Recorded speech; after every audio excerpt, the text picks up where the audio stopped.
Hello everybody and welcome back to my book club. I am so excited to be finally recording this video so I could talk about what I think about the prologue through chapter 3 in Stephen King's Salem's Lot. Now, just a forewarning, this is not going to be a step-by-step kind of explanation of what happens within the prologue through chapter 3. Instead, I just want to talk about what I liked within these first 3 chapters, and hopefully you guys in the comments will talk about what you like so we can have a conversation together. This is the whole point of these videos, is to talk with other people about what they love about these books. Now, without further ado, let's get started. Now, Salem's Lot is the 5th Stephen King book that I've read, and yet again, Stephen King has knocked it out of the park with his prologues. I've always been a huge fan of his prologues ever since I read It, the first one that I read, with the little boy and the sewer and Pennywise in the sewer.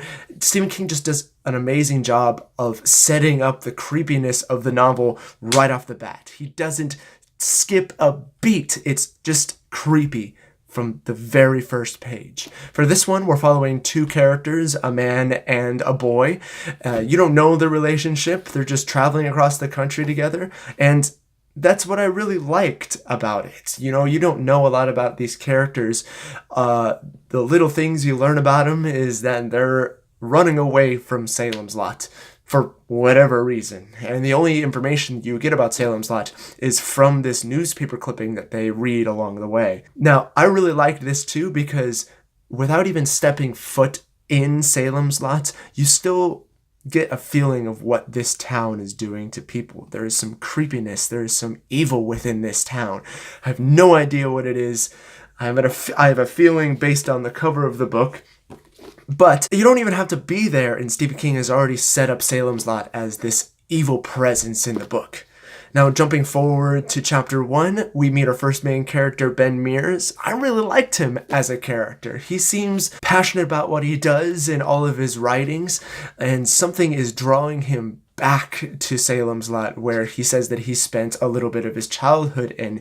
Now, we learn later while he's having a conversation with Susan, the second character that we meet, that he's come back to town to write a book in the Marston house. We don't know what this book is, but he seems very adamant on writing it in the Marston house.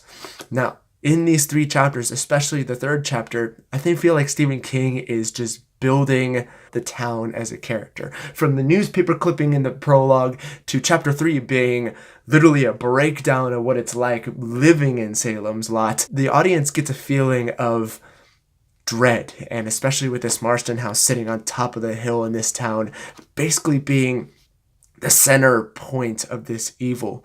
Now, other bad things are kind of happening within the town, like the groundskeeper finding a dead dog, but something about the Marston house and how he describes it and Ben's urge to go there.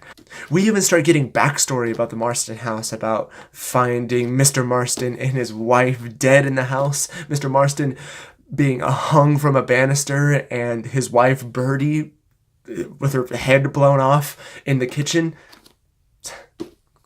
Stephen King really likes to describe gore, and I love it. And at the end of chapter 3, we finally get to see one of the sources of evil in Salem's Lot. I'm guessing. You just see this dark figure on top of a hill, and he starts doing this satanic ritual, and he holds up the shape of the little boy from the story before about the 2 little boys walking through the forest. He just set this whole place up so well, and it just makes me want to go back and keep reading so I can keep learning what else is happening in this town. Why Ben Mears is so drawn to this house. I know he had this traumatic experience about seeing Mr. Marston's body in the house while he was a kid, but I feel like there's something else. And then on top of that, the shady guy that bought the house for $1, and he really wants to do something.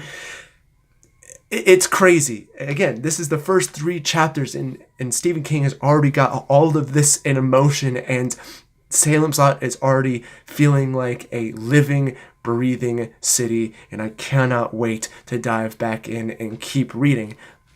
Now, a reminder, please comment in this video. Talk about what your thoughts about this first section is. Me, I'm loving it so far. I love how he's setting up the town. I love how he set up the house. I love how he's setting up his characters, the relationship between Ben and Susan blossoming. I'm really, really loving this book so far, and I want to hear how you guys are thinking about this book so far. And for the next video, I'm going to be diving into chapters 4 through 6 and the events on that. Let me know if you want me to dive more into more detail about the events in the book. Right now, I'm just kind of giving my general sense so people can jump into conversation and we can have more in-depth conversations in the comments. But let me know if you want me in the video itself going into more in-depth about this stuff that's happening in the book and what I think about it.